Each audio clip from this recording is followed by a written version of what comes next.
Dans cette vidéo, on va prouver l'inégalité de Cauchy-Schwarz et l'utiliser pour montrer que la norme euclidienne est bien une norme. L'inégalité de Cauchy-Schwarz dit que si E est un espace euclidien et si x et y sont des vecteurs de E, alors la valeur absolue de x scalaire y est plus petite que le produit des normes x fois y. Vous verrez souvent cette inégalité appliquée au cas particulier de l'espace des vecteurs numériques avec le produit scalaire usuel, auquel cas l'inégalité de Cauchy-Schwarz s'écrit la somme des xy au carré est plus petite que la somme des xi carré fois la somme des yi carré.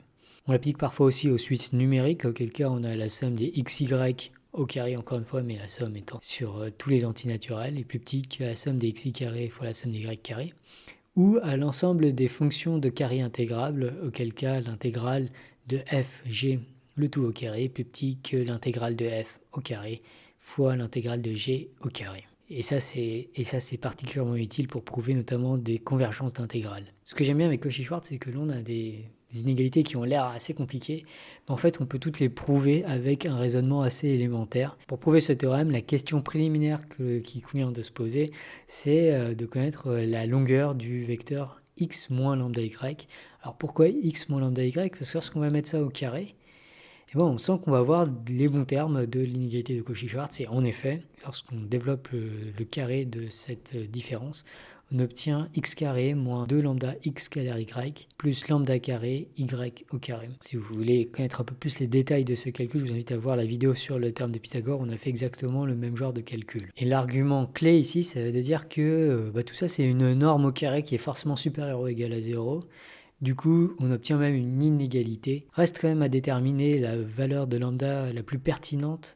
Et ça, on va y arriver en prenant la valeur de lambda qui rend cette inégalité la plus serrée possible. Et pour cela, on va minimiser la quantité gauche. Comment on fait? On peut remarquer qu'il s'agit d'une parabole en fait par rapport à lambda carré. C'est un trinôme du second degré en lambda, avec des branches vers le haut parce que le terme devant lambda carré est positif. Et du coup, la valeur qui va minimiser la quantité de gauche va être l'endroit où la dérivée s'annule. Or, la dérivée, elle s'écrit 2x scalaire y plus 2 lambda y carré. Donc si on annule la dérivée, on obtient lambda est égal à moins x scalaire y divisé par la norme de y carré. Alors il faudrait faire un peu gaffe au fait qu'on n'a pas le droit de diviser par la norme de y au carré. Mais en fait, si la norme de y est égale à 0, alors x scalaire y est égal à 0, et du coup l'inégalité de Cauchy-Schwarz devient évidente. Bref, dans le cas où y est non nul, on peut définir lambda comme on l'a fait. On va maintenant remplacer lambda par cette valeur critique dans l'inégalité que l'on avait tout à l'heure.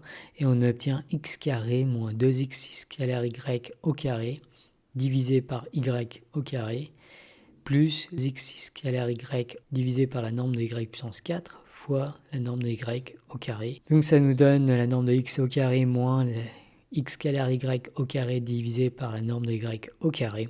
Et là, on n'a plus qu'à mettre le produit scalaire de l'autre côté multiplié par la norme de y au carré. Et on obtient x scalaire y au carré est plus petit que x au carré plus y au carré. On va prendre maintenant la racine carrée de tout ça. Et on obtient finalement l'inégalité de Cauchy-Schwarz, CQFD.